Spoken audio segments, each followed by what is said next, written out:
Askofu Gwajima bado ameonyesha msimamo wake mkubwa zaidi juu ya kauli mbiu yake ya kwamba uoga si rafiki na wala si sehemu ya maisha ya mwanadamu katika upande wa usahihi.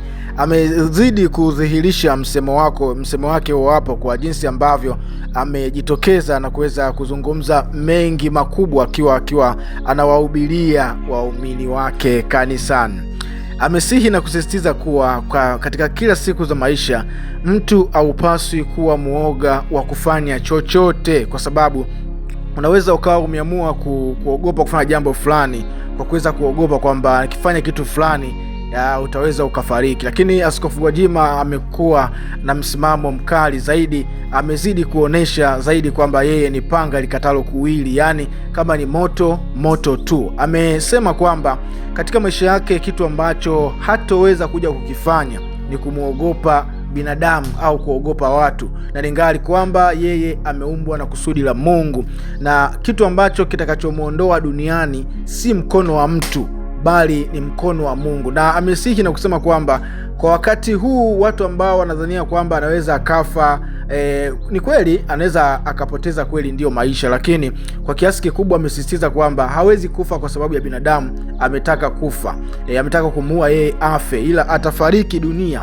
pale ambapo mkono wa Mungu utakapokuwa umeingilia kati na kusudi lake litakuwa limeweza kufanyaje, limeweza kutimia. Sasa kauli hizi zimezidi kutukumbusha mambo kadha wa kadha ambayo yalikuwa yakitokea nyuma. Maana hapo nyuma, kabla ya kanisa lake la kufungiwa kanisa lake, kuna mambo ambayo alikuwa akiyaongea, akiyahubiri kuhusiana na mambo ambayo yanaendelea nchini.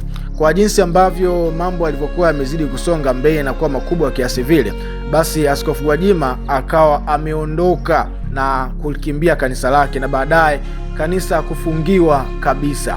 Sasa kanisa lilifunguliwa na mambo yakaendelea, na mambo ambayo yanazidi kuendelea yanazidi kutukumbusha katika kile ama vile ambavyo vilifanyika zamani. Naona bwana. Kwa hiyo hii misimamo ambayo anazidi kuieleza na kusema kwamba katika kitu kikubwa ambacho yeye anaamini siku zote, hapa chini ya jua Mungu kila mtu amemuumba akiwa na kusudi na sababu ya kuweza kumuumba katika hii dunia. Unaona bwana. Hivyo basi sababu ya Mungu ikiisha, ndivyo hiyo siku ambayo mwanadamu anaweza akaondoka duniani, lakini sio eti mtu akipanga mtu fulani aweze kuondoka. Hapana, kila kinachotokea Askofu Gwajima amesema hivyo. Lakini pia amekuwa akiwasihi na kuwasisitizia sana waumini wake kwamba katika safari ya maisha yao, wapo popote pale, hawatakiwi kusujudia kitu ambacho kinakuwa kina impact yoyote katika safari ya maisha. Mfano ambao amezidi kusema siku zote kwamba yeye haogopi kuitwa jasusi, na siku zote amekuwa akisema kwamba kama yeye ni jasusi, basi yeye ni jasusi wa mbinguni. Na amekuwa akisihi na kusisitiza kabisa kwamba siku zote simba uwaga hana tabia ya kuogopa ovyo. Unaona bwana, anakuwa katika msimamo wake na anaamini kile anachokifanya kiko sahihi kwa wakati ule ambao yuko. Na amekuwa akiwasihi na kuwasisitizia waumini wake kwamba siku zote kama wewe ukiwa simba ukazaa watoto, alafu wale watoto wakawa wana tabia za nyani au tabia za kitu chochote kile ambacho sio simba, basi ujue kwamba wale watoto ambao wewe uko nao siku zote unaamini kwamba ni watoto wako.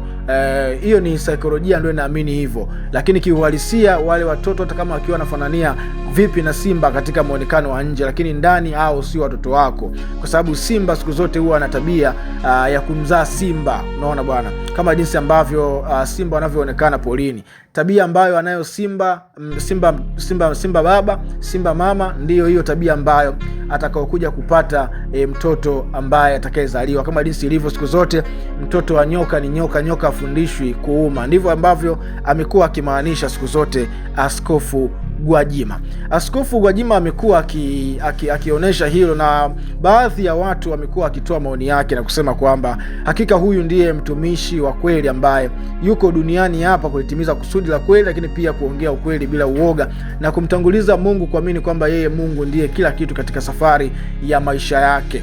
Komenti za watu wengi zimekuwa zikizidi kuelezwa zaidi, na watu wamekuwa wakimpenda na kumkubali sana Gwajima kutokana na jinsi ambavyo amekuwa na misimamo yake mikali. Inaweza kawa misimamo ambayo anayoiamua ikawa sio sahihi, huenda labda kwa mfano katika imani fulani au katika watu fulani, lakini kwa jinsi ambavyo anavyosimamia misimamo yake, akisema kwamba hii ni moja basi itakuwa ni moja siku zote, hataweza kutoka katika kile ambacho amekiamua. Siku zote amekuwa akisema kwamba yeye ni jasiri na haogopi yoyote, haijalishi kwenye gharika au kwenye jua kali. Yeye amekuwa akifanya hivyo na amekuwa akionekana akifanya hivyo.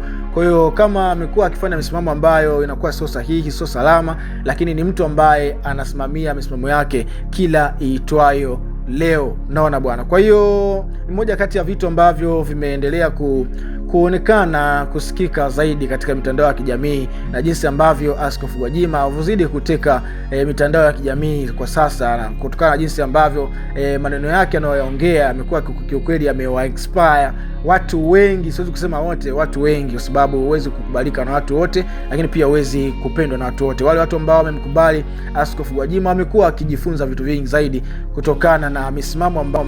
Kwa hiyo kuna kitu ambacho cha kujifunza katika maisha ambayo amezidi kuyaonesha Askofu Gwajima, kwa sababu mwalimu wa mwenzako siku zote akiwa anafanya vizuri, unajitahidi na wewe angalau kujifunza kupitia yeye, japokuwa hata na wewe pia mwalimu wako yuko vizuri katika upande wa training. Basi nikwambie kwa wakati huu hapa, mimi nakushukuru sana kuweza kuwa na mimi mwanzo pale ambapo nimeanza kufikishia taarifa hii ya Askofu Gwajima mpaka hivi sasa ambapo umeweza kusikiliza na kutazama mpaka mwisho. Nikushukuru sana mpendo, kokote kule uliko, haijalishi uko pande gani, lakini tu ukiwa unanisikiliza kama hivi na unajifunza ni jambo zuri zaidi. Lakini ningependa kama nawe ukipenda pia itapendeza zaidi, kwa sababu itakuwa tumependa kwa pamoja kitu kimoja. Unaweza ukasubscribe channel hii hapa. Ukisha subscribe utakuwa ni moja kati ya watu ambao wanapokea taarifa kwa wakati, lakini pia unakuwa ni moja kati ya member wa channel hii hapa, unakuwa wa kwanza kutana notification kwa wakati sahihi na kwa muda sahihi kabisa. Fanya usubscribe, itapendeza zaidi. Share video hii hapa na wengine waweze kuiona, lakini pia usahau like video hii hapa ili kila kitu kiende sawa sawa. Unaona bwana. Basi kwa wakati huu bwana, nikutakia wakati mwema hadi wakati mwingine. Bye bye.